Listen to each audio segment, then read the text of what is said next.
Hey guys, it's Brian and welcome back to Firebird Fridays. Today we're working on the 67 Firebird and we need to get the seats put in and we need to get the new power steering gearbox put in and the pump and all the lines hooked up before we can take this thing for its first drive in over 25 years. So without further ado, hold up. Sorry. If this is your first time watching this video, please take a moment and check us out. We are restoring a 1967 Pontiac Firebird that my brother left to me last year. Actually now 2019 is when he passed away. Went and picked it up last year during 2020. Brought it home to Arizona where I am restoring it. Check this out. This car sat for 25 years out in Oklahoma and needs a lot of work, but it's a family thing. It's been in the family for over 40 years. And I'm going to do my best for the family to bring it back together. And to help me do that, because, you know, parts are not cheap, we have some really cool swag. I'm wearing one of the new hoodies. Check it out. It says Project Firebird on them. We have hoodies, we have t-shirts, and we have t-shirts for the ladies. So if that girl in your life, get her a t-shirt, help support the project, help the cause of what we're doing. And like always, guys, hit that subscribe button, give me a big thumbs up, and leave a comment on if you're rebuilding the car or what you think we should do with this vehicle. We're still kicking around, popping in a 400, pulling this 300 out. I've had a few guys suggest going big, like 455s and stuff. Not quite sure, but let me know down below what you think. So, no more yip yapping. Let's get to our list and let's see what we got to do for this car. All right, let's review. 67 Firebird project, trying to get everything we can done so we can drive this car. We've rebuilt the carb. We're still waiting on the power steering gearbox to come in. We fixed the tie rods, enough for our first drive. We've hooked up the fuel lines, we've blown them out, made sure they're clean. We found out we did not need the seat sliders.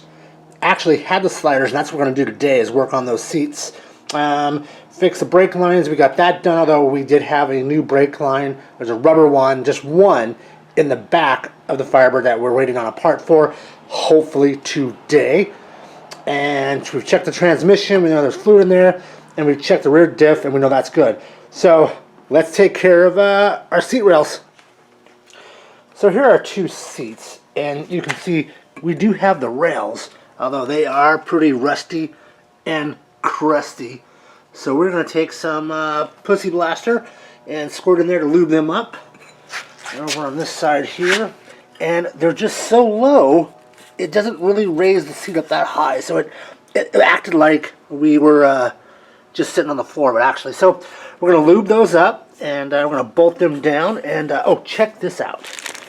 So obviously I'm missing the bolts that hold the seats to the floor. So I ordered these from these guys right here, NPD, and can you look at that without focusing? Made in the USA. Frickin', are you serious? That's awesome.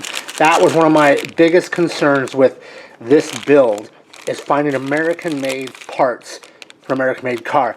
Now, you know I do the whole Porsche thing, and Porsche stuff is pretty easy because most of that stuff is in Germany, and so it's easy to know. But when it comes to American stuff, we need to stop this China thing. We need to get back to doing stuff ourselves. So I'm glad to see this. So let's take our American bolts. Let's put our American seats into our American sports car. Hey, you. If you're just going to stand there and not help out, take a minute and at least hit the like button down below and hit the subscribe button.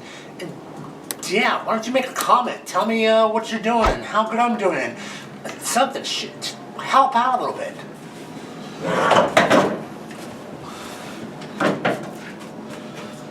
Alright, so here's our bolts. It takes 4 bolts per seat. So let's grab 2 for now and let's get this thing started. So there's holes in the floor here where the brackets are supposed to go.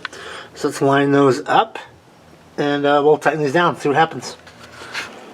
Okay, so I got the passenger seat in, all 4 bolts, but I think on this driver's side, I'm going to take our bolts and just kind of use them before we put the seat in, just kind of clean out the holes because after 20-some years of dirt and everything else that's been collected in them, I think I'll just go ahead and do that and make sure they were all cleaned out. Am I missing one? I am. Just run those down, and then we'll grab that seat and we'll pop it in, and I'll show you a few tricks that I learned on how to do that. Well, crank that up. We got both seats in now, and they're in nice and tight. The biggest thing I can tell you guys is make sure you got your tracks aligned on both sides. That's probably the biggest thing I can tell you. Once those are aligned, then you can get these in, put two in like the back, slide it forward, put the two front ones in, and then kind of just shimmy it to get it to sit right, and then you should be ready to go. So now we have seats. Woo! We can now one step closer to driving this girl. Let's go back to the list and see what's next. All right, we have a new power steering box in, and it's a rebuilt unit, obviously. And we need to count the number of turns. The cool part is whoever rebuilt the box for us put a little white dot here on the Pitman arm shaft and a little white dot up on the actual gear itself. So they kind of line up. And you notice the vice grip here all the way to one lock. So it's the steering box has been rotated all the way to one side. And it's showing about 1 o'clock. So if we whip it around and count the turns, that's 1, and that's 2, and that's 3. And granted, this is the stock box, it's not a quick ratio. So that's 3 turns. That's about 4 turns. So about 4 1/4 turns on that box. So you take yourself a pin and you mark. Remember, there's a white dot that was on this. Find that white dot and mark it on this side over here. So it's about right there. So that white dot's here. Remember, it was over here when we started. So then, let's go ahead and turn this a little bit. Now we're going to count back halfway, and we want the mark on the actual rod here to be centered between the white dot when it was turned all the way this way and the other dot when it was turned all the way the other way. We want it in the middle for when we go to install it in the car. So let's count back. So that's 1, that's 2, and then 1/4, which then will be 1/8, about like right there. And you can kind of see, hopefully I can zoom in, that dot is between those 2 dots. So we are halfway. That is the halfway mark. So now we can take this, and now we can set it in the car and start bolting it up. We also picked up a new rag joint for our steering box here. And so what's going to happen is this rag joint, this part here, slides onto here. This part goes onto the shaft. And this part here comes down. I believe it's like that. And then the bolts go in this way and attach to the steering column that's over here. So I'm going to go ahead and pop that in, and we'll take a look at what that looks like. So guys, I know it's already put in, the pump's in, we haven't put the belt on just yet, but the gearbox is in with the rag joint and everything. I didn't record installing it. It was just a little too much tight spaces to get a camera in there and show everything being hooked up. But essentially there's 3 bolts that go through the frame. They tie into the box.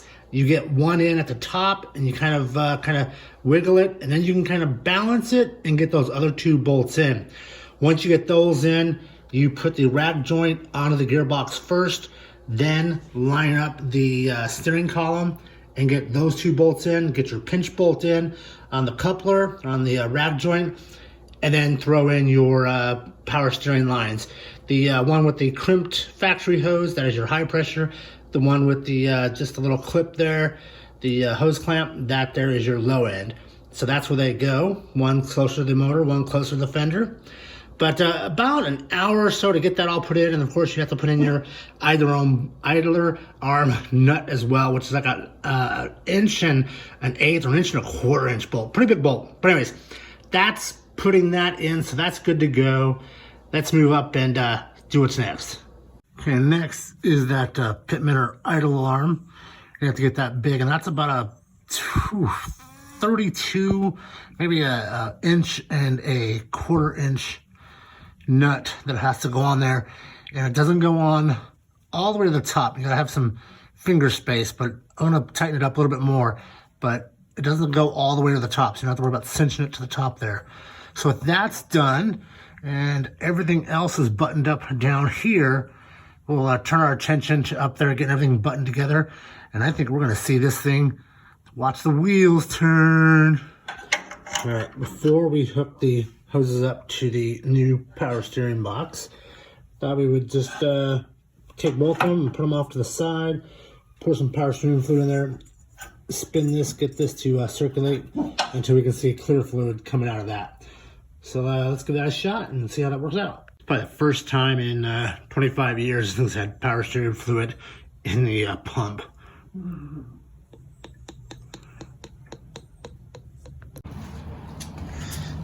Okay, and she's running clear. That was one whole quart of fluid, so let's hook those lines up.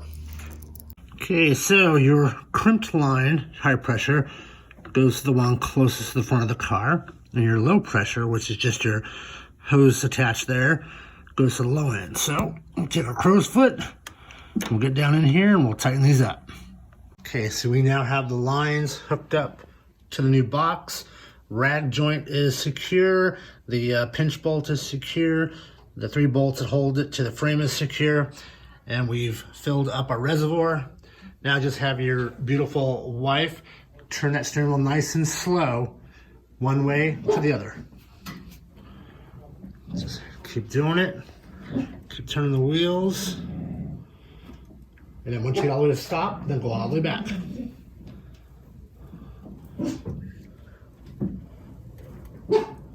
Good, good.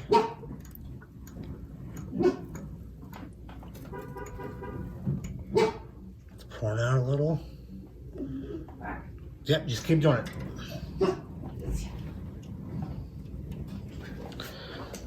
First time the wheels have turned.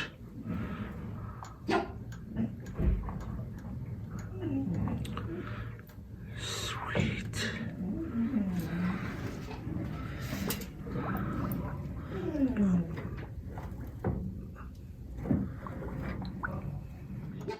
All right, guys, so next week, I'm hoping to have everything put back together. We can pour some gas into this thing. We'll have that part for the rear end for the brakes put in. Don't want to drive it without the brakes being put in. So next week, fingers crossed, the part comes in that we need for the rear brakes, that brake line hose. We'll pour some gas in this chicken, and we'll fire it up, put it down on the ground, and take it for a ride around the block. All right, guys, thank you so much. Your support has been amazing. Thank you for helping me grow this little channel and documenting the rebuild of this 67 Firebird. Again, hit that subscribe button and give me a like. Drop me a comment. Let me know how we're doing. All right, guys, we'll see you next Friday.